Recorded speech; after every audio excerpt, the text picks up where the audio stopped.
ETV ప్రేక్షకులకి నమస్కారం. Triple-X detergents of శుభమస్తు కార్యక్రమానికి స్వాగతం. ఈనాడు శుభమస్తు కార్యక్రమంలోని గ్రహఫల అంశంలో గ్రహాల యొక్క స్థితిగతులు, వాటి యొక్క శుభాశుభ ఫలితాల గురించి పరిశీలిద్దాం. అలాగే ఈరోజు 12 రాసుల వారికి ఏ సంఖ్యలు కలిసి వస్తాయి, రంగుల యొక్క దిక్కుల యొక్క ప్రాధాన్యత, ఏ దేవతల్ని పూజించాలి, ఏ కార్యక్రమాలు ఏ రాసులు వారు చేపట్టాలి అనేటువంటి అంశాలతో పాటు నిత్య స్నాన విధానంలో అనేక రకాలైనటువంటి పద్ధతులు ఉన్నాయి. మరి ఆ పద్ధతులు ఏమిటి, వాటిని ఎలా అనుసరించాలి అనేటువంటి అంశాలని ఈనాటి ఆంతర్యంలో పరిశీలిద్దాం. శ్రీ నందననామ సంవత్సరం, మార్గశిర మాసం, దక్షిణాయనం, హేమంత ఋతువు. ఈరోజు మార్గశిర బహుళ సప్తమి. ఈ సప్తమి తిథి అన్ని శుభకార్యాలకి కూడా పనిచేస్తుంది, విజయాలను తెచ్చిపెడుతుంది. అలాగే వారం భృగువారం లేదా శుక్రవారం. ఈ శుక్రవారం నాటి చేపట్టేటువంటి వాహన కొనుగోళ్లు, అలాగే ఐశ్వర్యాన్ని కలిగించేటువంటి కార్యక్రమ నిర్వహణ బాగా ఉపకరిస్తాయి.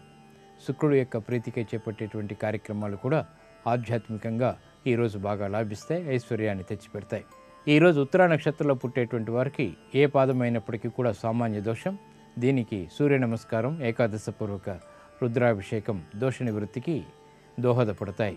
ఈరోజు గ్రహాల యొక్క స్థితిగతులను కనుక పరిశీలించినట్టయితే కుజుడు యొక్క ఉచ్చస్థితి, శని యొక్క ఉచ్చస్థితి, అలాగే రవి బుధుల యొక్క కలయిక, ఇది కూడా బుధాదిత్య యోగాన్ని కలిగిస్తుంది.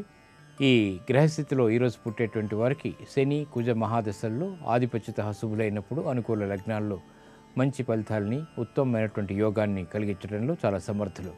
ఇక ఈరోజు 12 రాశుల వారికి ఏర్పడేటువంటి శుభాశుభ ఫలితాలని పరిశీలిద్దాం. ముందుగా మేషరాశి. ఈరోజు మేషరాశి వారిని పరిశీలించినట్టయితే ఆధ్యాత్మిక కార్యక్రమాల ద్వారా మానసిక ప్రశాంతతని పెంపొందింప చేసుకోగలుగుతారు. వృత్తిపరమైనటువంటి వ్యాపార సంబంధిత వ్యవహారాల్లో చిరు సమస్యలు తలెత్తుతాయి. చేపట్టేటువంటి కార్యక్రమాల్లో విఘ్నాల్ని చవిచూస్తారు కాబట్టి జాగ్రత్తతో కూడినటువంటి నిర్ణయాలు తప్పనిసరి. ఈరోజు మీ అదృష్ట సంఖ్య 1, ఎరుపు వర్ణం ధైర్యాన్ని కలిగిస్తుంది. దక్షిణ దిశ ప్రయాణాలు శుభకరం. అనుకూల దైవం లక్ష్మీ నరసింహస్వామి. ఈరోజు మీరు లక్ష్మీ నరసింహస్వామిని దర్శించడం, స్వామికి అభిషేకాదులు నిర్వహించడం వంటి కార్యక్రమాల ద్వారా గ్రహస్థితి యొక్క అనుకూలతను పెంపొందింప చేసుకోగలుగుతారు. ఆర్థికపరమైనటువంటి వ్యవహారాల్లో ఏర్పడినటువంటి చిరాకులు దూరమవుతాయి. దూర ప్రయాణాలు ఈరోజు మీకు లాభిస్తాయి. ఈరోజు వృషభ రాశి వారిని పరిశీలించినట్టయితే మానసిక క్లేశాలు తొలగిపోతాయి. గతంలో చేపట్టేటువంటి కార్యక్రమాలు తిరిగి ఊపందుకుంటాయి. ప్రాధాన్యతను సంతరించుకునేటువంటి కార్యక్రమ నిర్వహణ కొనసాగించగలుగుతారు. గృహ సంబంధిత నూతన కార్యక్రమాల్ని చకచక పూర్తి చేయగలుగుతారు. వృత్తిపరమైనటువంటి వ్యవహారాల్లో కూడా అభివృద్ధికి చేపట్టేటువంటి కార్యక్రమాలు సంతృప్తికర ఫలితాలను ప్రసాదిస్తాయి. ఆరోగ్య విషయంలో కూడా మంచి మార్పులు చోటు చేసుకుంటాయి. స్నేహితుల ద్వారా లబ్ధి చేకూరుతుంది. ఈరోజు మీ అదృష్ట సంఖ్య 5, తెలుపు వర్ణం ప్రశాంతతను పెంచుతుంది. తూర్పు దిక్కు ప్రయాణాలు శుభకరం. అనుకూల దైవం శ్రీ మహాలక్ష్మి. ఈరోజు మీరు మహాలక్ష్మి అమ్మవారిని దర్శించడం, అమ్మవారికి కుంకుమార్చన నిర్వహించడం వంటి కార్యక్రమాల ద్వారా ఆర్థికపరమైనటువంటి అంశాలు బాగా కలిసి వస్తాయి, ఆనందాన్ని తెచ్చిపెడతాయి. ఆర్థిక ప్రయత్నాలు ఈరోజు మీకు లాభిస్తాయి. ఈరోజు మీరు మిథున రాశి వారిని పరిశీలించినట్టయితే సంక్లిష్ట పరిస్థితుల నుంచి సమస్యలు తలెత్తుతాయి. చేపట్టేటువంటి కార్యక్రమాల్లో ఆచితూచి నిర్ణయాలు తీసుకోవాలి. ఆర్థికపరమైనటువంటి క్లిష్ట పరిస్థితుల్ని అధిగమించేటువంటి ప్రయత్నాలు కొంతవరకు కలిసి వస్తాయి. ఆకస్మిక పరిణామాల ద్వారా విస్మయాలు చేకూరుతాయి కాబట్టి జాగ్రత్తలు వహించాలి. కుటుంబపరమైనటువంటి బాధ్యతలు పెరుగుతాయి. చిరు సమస్యలు అన్ని రంగాల వారికి కూడా ఏర్పడేటువంటి అవకాశాలు లేకపోలేదు. ఈరోజు మీ అదృష్ట సంఖ్య 3, ఎరుపు వర్ణం ధైర్యాన్ని కలిగిస్తుంది. దక్షిణ దిశ ప్రయాణాలు శుభకరం. అనుకూల దైవం సుబ్రహ్మణ్య స్వామి. ఈరోజు మీరు సుబ్రహ్మణ్య స్వామిని దర్శించడం, స్వామికి అభిషేకాదులు నిర్వహించడం ద్వారా గ్రహ ప్రతికూలతని దూరం చేసుకోగలుగుతారు. ఆకస్మిక చిరాకులు, విపత్తులు దూరం అవుతాయి. ఇక విదేశీ సంబంధిత లావాదేవీలు, సంభాషణలు, ప్రక్రియలు ఈరోజు మీకు లాభిస్తాయి. ఈరోజు కర్కాటక రాశి వారిని పరిశీలించినట్టయితే క్రీడా సంబంధిత వ్యవహారాల్లో విజయాలు సాధించగలుగుతారు. స్థిరాస్తి విషయాలు కూడా బాగా కలిసి వస్తాయి. ఆదాయాన్ని పెంపొందింప చేసుకునేటువంటి మార్గాలు సులభతరం అవుతాయి. వృత్తిపరమైనటువంటి వ్యాపార సంబంధిత, ఉద్యోగ సంబంధిత ప్రయత్నాల్లో కూడా మంచి మార్పులు ఆనందాన్ని కలిగిస్తాయి. కుటుంబ వ్యవహారాలు అనుకూలిస్తాయి. బాధ్యతలు సక్రమంగా నిర్వహించగలుగుతారు. ఆరోగ్యం పదిలం. ఈరోజు మీ అదృష్ట సంఖ్య 6, తెలుపు వర్ణం ప్రశాంతతను పెంచుతుంది. ఈశాన్య దిక్కు ప్రయాణాలు శుభకరం. అనుకూల దైవం మహాకాళి. ఈరోజు మీరు మహాకాళి అమ్మవారిని దర్శించడం, అమ్మవారికి కుంకుమార్చన నిర్వహించడం వంటి కార్యక్రమాల ద్వారా లాభస్థితిలో ఉండేటువంటి బృహస్పతి ద్వారా శుభ పరిణామాలు చోటు చేసుకుంటాయి. ఆనందకర వాతావరణం ఏర్పడుతుంది. విద్యా సంబంధిత ప్రయత్నాలు ఈరోజు మీకు లాభిస్తాయి. ఈరోజు సింహరాశి వారిని పరిశీలించినట్టయితే వ్యవహారాల్లో నెగ్గుకు రాగలుగుతారు. గతంలో కన్నా మెరుగైనటువంటి ఆర్థిక పరిస్థితి ఆనందాన్ని కలిగిస్తుంది. శత్రువులపై విజయాలు సాధించగలుగుతారు. ఏర్పడినటువంటి ప్రతికూల వాతావరణాన్ని తొలగించుకునేటువంటి ప్రయత్నాలు బాగా కలిసి వస్తాయి. దూకుడు నిర్ణయాల ద్వారా విజయాలు చేజిక్కించుకోగలుగుతారు. కుటుంబ పరిస్థితుల్లో మంచి మార్పులు ఏర్పడతాయి. ఆనందకర వాతావరణం అన్ని రంగాల వారికి కూడా చేకూరుతుంది, శోభని కలిగిస్తుంది. ఈరోజు మీ అదృష్ట సంఖ్య 2, ఆకుపచ్చ వర్ణం ఆహ్లాదాన్ని కలిగిస్తుంది. ఉత్తర దిక్కు ప్రయాణాలు శుభకరం, అనుకూల దైవం ఈశ్వరుడు. ఈరోజు మీరు శివాలయాన్ని దర్శించడం, ఈశ్వరుడికి అభిషేకాదులు నిర్వహించడం వంటి కార్యక్రమాల ద్వారా విజయాలు అన్ని రంగాల వారికి కూడా చేకూరుతాయి. సాహస నిర్ణయాలు ఈరోజు మీకు బాగా లాభిస్తాయి, అనుకూలతని పెంపొందింపచేస్తాయి. ఈరోజు కన్యారాశి వారిని పరిశీలించినట్టయితే ఆర్థిక పరిస్థితులు చిరాకులను తెప్పిస్తాయి. వృత్తిపరమైనటువంటి వ్యవహారాల్లో జాప్యాలు కొనసాగుతాయి. దూకుడు నిర్ణయాల ద్వారా సమస్యలు కోరి తెచ్చుకోవటం అవుతుంది. వృత్తిపరమైనటువంటి ఆర్థికపరమైనటువంటి అంశాల్లో ఏర్పడినటువంటి విఘ్నాల్ని తొలగించుకునేటువంటి ప్రయత్నాలు కొంతవరకు ఊరట కలిగిస్తాయి. కుటుంబ వ్యవహారాల్లో బాధ్యతలు బాగా పెరుగుతాయి. విద్యా సంబంధిత విషయాల్లో విఘ్నాల్ని చవిచూస్తారు. ఈరోజు మీ అదృష్ట సంఖ్య 3, పసుపు వర్ణం త్వరితగతిని శుభాల్ని కలిగిస్తుంది. ఈశాన్య దిక్కు ప్రయాణాలు శుభకరం, అనుకూల దైవం ఈశ్వరుడు. ఈరోజు మీరు శివాలయాన్ని దర్శించడం, ఈశ్వరుడికి అభిషేకాదులు నిర్వహించడం ద్వారా శని రాహు కేతువుల ద్వారా ఏర్పడేటువంటి ప్రతికూలత దూరం అవుతుంది. విస్మయాలు ఆనందాన్ని కలిగిస్తాయి. ఆరోగ్య పరీక్షలు ఈరోజు మీకు మేలుని కలిగిస్తాయి. ఈరోజు తులారాశి వారిని పరిశీలించినట్టయితే నూతన స్థిరాస్తి కొనుగోలు వంటివి ఆనందాన్ని కలిగిస్తాయి. వృత్తిపరమైనటువంటి వ్యవహారాల్లో అనుకూల పరిస్థితులకై చేసేటువంటి ప్రయత్నాలు బాగానే కలిసి వస్తాయి. వృత్తిపరమైనటువంటి వ్యవహారాల్లో అభివృద్ధి కొనసాగుతుంది. నూతన ప్రక్రియల ద్వారా విజయాలను చేజిక్కించుకునేటువంటి అవకాశాలు కూడా దగ్గరవుతాయి. ప్రతికూలత ఉన్నప్పటికీ అనుకూలతకై చేసేటువంటి ప్రయత్నాలు బాగా లాభిస్తాయి. ఆనందకర సంఘటనలు గృహంలో చోటు చేసుకుంటాయి. ఈరోజు మీ అదృష్ట సంఖ్య 6, తెలుపు వర్ణం ప్రశాంతతను పెంచుతుంది. తూర్పు దిక్కు ప్రయాణాలు శుభకరం, అనుకూల దైవం శ్రీ వెంకటేశ్వర స్వామి. ఈరోజు మీరు వెంకటేశ్వర స్వామిని దర్శించడం, స్వామికి అభిషేకాదులు నిర్వహించడం ద్వారా అష్టమ గురువు ద్వారా ఏర్పడేటువంటి ప్రతికూలత దూరం అవుతుంది. నూతన స్థిరాస్తి కొనుగోలు వంటివి ఈరోజు మీకు లాభిస్తాయి. ఈరోజు వృశ్చిక రాశి వారిని పరిశీలించినట్టయితే నైపుణ్యంతో కార్యక్రమ నిర్వహణ కొనసాగించగలుగుతారు. సంభాషణల ద్వారా ఇతరులను ఆకట్టుకోగలుగుతారు. వృత్తిపరమైనటువంటి వ్యాపారపరమైనటువంటి నూతన ప్రక్రియల ద్వారా విజయాలు చేకూరుతాయి. ఆర్థిక పరిస్థితి బాగుంటుంది. విదేశీ సంబంధిత వ్యవహారాల్లో కూడా ముందడుగు వేయగలుగుతారు. గృహ విషయాలు అనుకూలం, ప్రయాణాలు సానుకూలం. ఈరోజు మీ అదృష్ట సంఖ్య 1, తెలుపు వర్ణం ప్రశాంతతను పెంచుతుంది. తూర్పు దిక్కు ప్రయాణాలు శుభకరం, అనుకూల దైవం గణపతి. ఈరోజు మీరు గణపతిని దర్శించడం, గణపతికి పూజలు నిర్వహించడం ద్వారా ఉత్తమమైనటువంటి ఫలితాలు లభిస్తాయి. ఏలినాటి శని యొక్క దోషం తగ్గుతుంది. వాహన కొనుగోలు వంటివి ఈరోజు మీకు లాభిస్తాయి. ఈరోజు ధనుసు రాశి వారిని పరిశీలించినట్టయితే వ్యాపార విస్తరణకే చేపట్టేటువంటి కార్యక్రమాలు మంచి ఫలితాలని కలిగిస్తాయి. ఆర్థిక పరమైనటువంటి విజయాలు చేజిక్కించుకోగలుగుతారు. నష్టాలని భర్తీ చేసుకునేటువంటి అవకాశాలు అన్ని రంగాల వారికి కూడా ఏర్పడతాయి. ఆత్మవిశ్వాసం పెరుగుతుంది. నూతన కార్యక్రమాల్ని అవలీలగా ప్రోత్సాహంతో ప్రారంభించగలుగుతారు. వృత్తిపరమైనటువంటి వ్యవహారాలు కూడా బాగా అనుకూలిస్తాయి. కుటుంబ వ్యవహారాల్లో సఖ్యత పెరుగుతుంది. ఈరోజు మీ అదృష్ట సంఖ్య 5, ఎరుపు వర్ణం ధైర్యాన్ని కలిగిస్తుంది. దక్షిణ దిశ ప్రయాణాలు శుభకరం, అనుకూల దైవం ఆంజనేయ స్వామి. ఈరోజు మీరు ఆంజనేయ స్వామిని దర్శించడం, స్వామికి తమలపాకులతో పూజించడం ద్వారా గ్రహ అనుకూలతని సంపాదించుకోగలుగుతారు. మానసిక ప్రశాంతత పెరుగుతుంది. ఆత్మసంతృప్తి పెరుగుతుంది. పెట్టుబడులు ఈరోజు మీకు బాగా లాభిస్తాయి. ఈరోజు మకర రాశి వారిని పరిశీలించినట్టయితే శారీరక రుగ్మతలు ఉన్నప్పటికీ విజయాలు దగ్గరవుతాయి. మానసిక ప్రశాంతతకై చేపట్టేటువంటి కార్యక్రమాలు సత్ఫలితాన్ని కలిగిస్తాయి. విద్యా సంబంధిత విషయాల్లో ఉన్నతికై చేపట్టేటువంటి కార్యక్రమాలు మంచి అవకాశాలని దగ్గర చేస్తాయి. వృత్తిపరమైనటువంటి వ్యవహారాలు, ఉద్యోగ సంబంధిత వ్యవహారాల్లో కూడా చొరవ తీసుకుని నిర్ణయాలు తీసుకోగలుగుతారు. తద్వారా విజయాలు కూడా చేకూరుతాయి. మానసిక ప్రశాంతత అన్ని రంగాల వారికి కూడా చేకూరుతుంది. ఈరోజు మీ అదృష్ట సంఖ్య 3, తెలుపు వర్ణం ప్రశాంతతని పెంచుతుంది. తూర్పు దిక్కు ప్రయాణాలు శుభకరం, అనుకూల దైవం మహాకాళి. ఈరోజు మీరు మహాకాళి అమ్మవారిని దర్శించడం, అమ్మవారికి కుంకుమార్చన నిర్వహించడం వంటి ప్రక్రియల ద్వారా మానసిక ప్రశాంతతని పెంపొందింప చేసుకోగలుగుతారు. ఆనందకర సంఘటనల్ని ఆహ్వానించగలుగుతారు. నూతన స్నేహాలు ఈరోజు మీకు లాభిస్తాయి. ఈరోజు కుంభరాశి వారిని పరిశీలించినట్టయితే మానసిక ధైర్యం పెరుగుతుంది. శత్రువులపై విజయాలు సాధించగలుగుతారు. కోర్టు సంబంధిత ప్రక్రియల్లో విజయాలు చేకూరుతాయి. చేపట్టేటువంటి కార్యక్రమాలు చక్కటి అవగాహనని కలిగిస్తాయి. వృత్తిపరమైనటువంటి వ్యాపార సంబంధిత ఉద్యోగ విషయాల్లో కూడా కీలక నిర్ణయాలు, బాధ్యతలు చేపట్టగలుగుతారు. గృహ సంబంధిత విషయాల్లో కూడా ప్రాధాన్యత పెరుగుతుంది. ఈరోజు మీ అదృష్ట సంఖ్య 2. పసుపు వర్ణం త్వరితగతిని శుభాల్ని కలిగిస్తుంది. ఈశాన్య దిక్కు ప్రయాణాలు శుభకరం. అనుకూల దైవం గణపతి. ఈరోజు మీరు గణపతిని దర్శించడం, గణపతికి పూజలు నిర్వహించడం ద్వారా కేతువు ద్వారా ఆకస్మిక విజయాలు చేకూరుతాయి. కోర్టు సంబంధిత వ్యవహారాలు, ప్రక్రియలు, సంభాషణలు ఈరోజు మీకు మేలును కలిగిస్తాయి. ఈరోజు మీనరాశి వారిని పరిశీలించినట్టయితే ఆరోగ్య విషయంలో చిరు సమస్యలు తలెత్తుతాయి. సోదరుల ద్వారా లబ్ధి చేకూరుతుంది. స్థిరాస్తి విషయాలు కూడా బాగా అనుకూలిస్తాయి. నిర్ణయాలు త్వరితగతిని తీసుకోగలుగుతారు. వ్యవహారాల్లో చొచ్చుకుపోయేటువంటి స్వభావంతో విజయాలు చేజిక్కించుకోగలుగుతారు. విదేశీ వ్యవహారాల్లో కూడా పెట్టుబడులు బాగా రాణిస్తాయి. ఆరోగ్య విషయంలో జాగ్రత్తలు తప్పనిసరి. ఈరోజు మీ అదృష్ట సంఖ్య 5. ఆకుపచ్చ వర్ణం ఆహ్లాదాన్ని కలిగిస్తుంది. ఉత్తర దిక్కు ప్రయాణాలు శుభకరం. అనుకూల దైవం శ్రీ వెంకటేశ్వర స్వామి. ఈరోజు మీరు వెంకటేశ్వర స్వామిని దర్శించడం, స్వామికి అభిషేకాదులు నిర్వహించడం వంటి కార్యక్రమాల ద్వారా అష్టమ శని రాహుల ద్వారా ఏర్పడేటువంటి చిరాకులు దూరం అవుతాయి. విద్యా సంబంధిత పునఃప్రయత్నాలు ఈరోజు మీకు లాభిస్తాయి, ఆనందాన్ని కలిగిస్తాయి.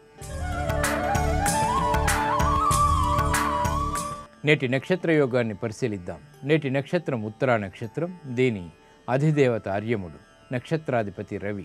రవి యొక్క మహాదశ 6 సంవత్సరాలు ఉంటుంది. ఉత్తరా నక్షత్రంలో చేపట్టేటువంటి శుభ కార్యాలన్నీ కూడా మంచి ఫలితాన్ని కలిగిస్తాయి, యోగ్యతకి దోహదపడతాయి. ఈ ఉత్తరా నక్షత్రంలో చేపట్టేటువంటి అన్నదానం, వస్త్రదానం, సూర్య నమస్కారాలు రవి ద్వారా ఏర్పడేటువంటి క్రూరమైనటువంటి ఫలితాలని దూరం చేస్తాయి. అలాగే అధికారాన్ని కలిగిస్తాయి.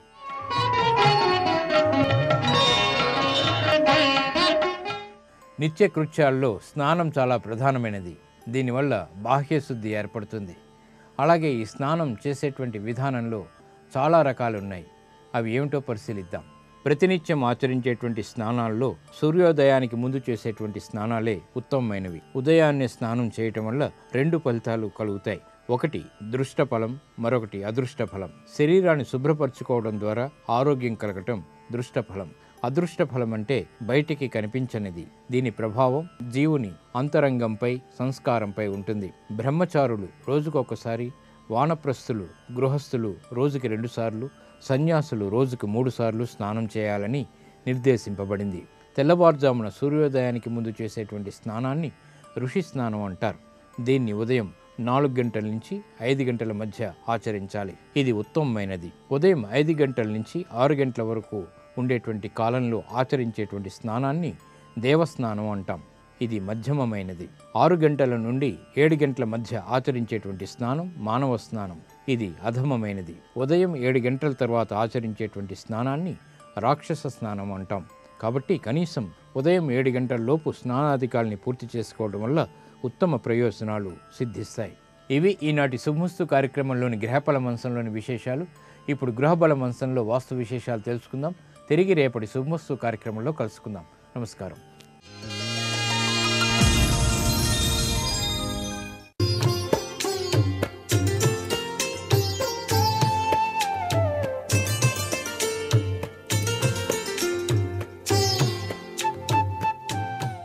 త్రిబుల్ ఎక్స్ డిటర్జెంట్ సోప్ శుభమస్తు కార్యక్రమంలో గృహబలం అంశానికి స్వాగతం. ప్రహరీ గోడల విషయంలో వాస్తుశాస్త్రరీత్యా చాలా చక్కటి నిర్ణయాలు తీసుకోవాల్సిన పరిస్థితి ఎంతైనా ఉంది. ఒక గృహం నిర్మాణం చేసేటప్పుడే చుట్టూతా ఉన్నటువంటి వాస్తుదోష ప్రభావాలు ఈ నిర్మాణం కావించేటువంటి ఇంటిపైన పడకుండా ఉండటానికి కూడా ప్రహరీ గోడల నిర్మాణం చాలా ఉపయుక్తంగా ఉంటుంది అనేటువంటి విషయాన్ని తప్పనిసరిగా గ్రహించాల్సి ఉంటుంది. అలాగే ప్రాకారపు గోడ మీద నుంచి ప్రాకారానికి ఉత్తర వైపు కానీ తూర్పు వైపు కానీ వసారా మండపం మొన్నగునవి నిర్మించవచ్చు. ప్రాకారపు గోడ మీద నుంచి ప్రాకారాలు దక్షిణానికి లేదా పశ్చిమానికి మండప వసారాదులు నిర్మించరాదు అని చెప్పేసి మనకు శాస్త్రవచనం. అంటే దక్షిణ పశ్చిమ గోడలపై నుండి ఉత్తర తూర్పు దిశలకు వసారాదులు నిర్మించవచ్చు అని చెప్పేసి తెలుస్తోంది. దక్షిణ పశ్చిమ ప్రహరీ గోడల మీద నుండి ఆవరణ లోపల తూర్పు ఉత్తర ముఖాలకు వసారాలు ఉపగ్రహాలు కూడా నిర్మించవచ్చు. తూర్పు ప్రహరీ గోడల నుండి పశ్చిమ దక్షిణ దిశలకు వసారాలు నిర్మించరాదు అని చెప్పేసి శాస్త్రవచనం. స్థలము యొక్క దక్షిణ సరిహద్దున గృహమును నిర్మించిన నివసించనే కూడదు సుమా.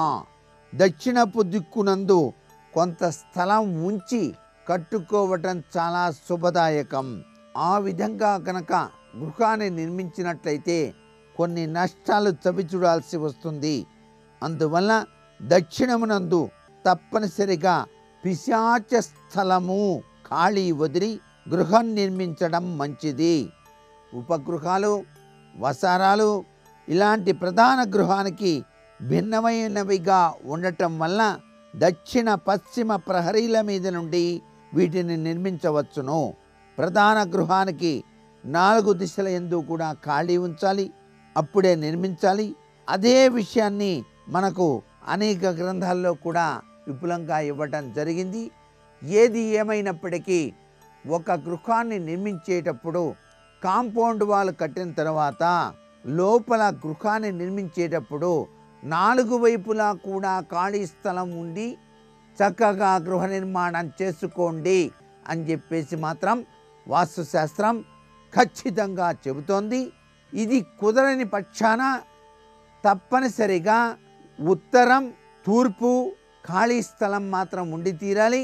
దక్షిణం కన్నా ఉత్తరం, పడమర కన్నా తూర్పు ఎక్కువ ఖాళీ స్థలం ఉండే విధంగా కనుక గృహ నిర్మాణాన్ని కనుక ఆచరించినట్లయితే సర్వత్రా విజయాన్ని చేకూర్చడానికి ఆ గృహం యోగాన్ని పఠిస్తుంది అని కూడా చెప్పవచ్చు. అంతేకాకుండా పూర్వం గృహాన్ని నిర్మించేటప్పుడు స్థలం తప్పనిసరిగా 4 వైపులా కూడాను వదిలే విధి విధానం ఉంది. ఇప్పుడు కాస్త స్థలం వదిలితేనే చాలా డబ్బు దుర్వినియోగం అవుతుంది కదా, బోలెడు డబ్బు పెట్టి స్థలాన్ని కొన్నాం కదా అనేటువంటి ఉద్దేశంతో చాలామంది కాస్త స్థలం వదలటానికి కూడా సందేహిస్తూ ఉన్నారు. ఏది ఏమైనప్పటికీ వాస్తు శాస్త్రంలో చెప్పినటువంటి సలహాల్ని పాటించినట్లయితే తప్పనిసరిగా సర్వత్రా విజయాన్ని చేకూర్చుకోవడానికి జీవిత గమనంలో సుఖశాంతులతో వర్ధిలింప చేసుకోవడానికి ఆస్కారం ఎంతైనా ఉంది అనేటువంటి విషయాన్ని అవగాహన చేసుకోవాలి సుమా. తూర్పు ఉత్తరాల్లో ఉన్న గోడలు ఎత్తు తక్కువగాను, దక్షిణ పశ్చిమాల్లో ఉన్న గోడలు ఎత్తు ఎక్కువగాను ఉండాలని చెప్పేసి కూడా ప్రస్తుత శాస్త్రరీత్యా కూడా చాలామంది ఈ అభిప్రాయాన్ని వ్యక్తం చేస్తున్నారు. కానీ గృహ నిర్మాణాల్లో 4 దిశల్లోని గోడలు సమానమైనటువంటి ఎత్తులోనే నిర్మించాలి అని చెప్పేసి మనకు పురాతన వాస్తు తెలియచేస్తూ ఉన్నది. ప్రాకారపు గోడల మధ్య ఏ విధమైనటువంటి నిర్మాణం కూడా చేయరాదని చెబుతూ ఉన్నారు.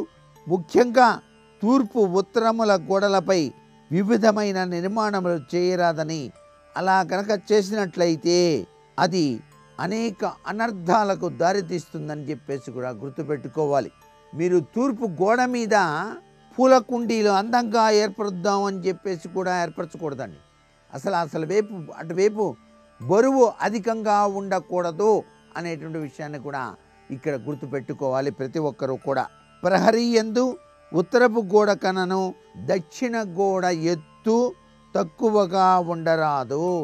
అంటే మీరు గోడలు కట్టేటప్పుడు కూడా దక్షిణం ఎత్తుగా ఉండాలి, ఉత్తరం దక్షిణం కన్నా తక్కువగా ఉండాలి, పడమర ఎత్తుగా ఉండాలి, పడమర కన్నా కూడా తూర్పు గోడ ఎత్తు కించిత్తు తక్కువగానే ఉండి తీరాలి అనేటువంటి విషయాన్ని గుర్తుపెట్టుకోవాలి. నేటి వాస్తు సందేహాన్ని కనుక పరిశీలించినట్లయితే ఎంత ప్రయత్నం చేసినప్పటికీ కూడా అనుకున్న పనులేవి కావటం లేదు. ఏం చేస్తే మా పనులన్నీ కూడా సత్వరంగా నెరవేరుతాయి అన్నది ప్రశ్న. అనుకున్న పనులు అనుకున్నట్టుగా నెరవేరి కార్యసిద్ధిని మీరు పొందాలి అంటే స్థితిపతి, ప్రియపతి, నిధిపతి అయినటువంటి వినాయకుడిని కొలవాలి. ఎటువంటి వినాయకుడిని కొలవాలి?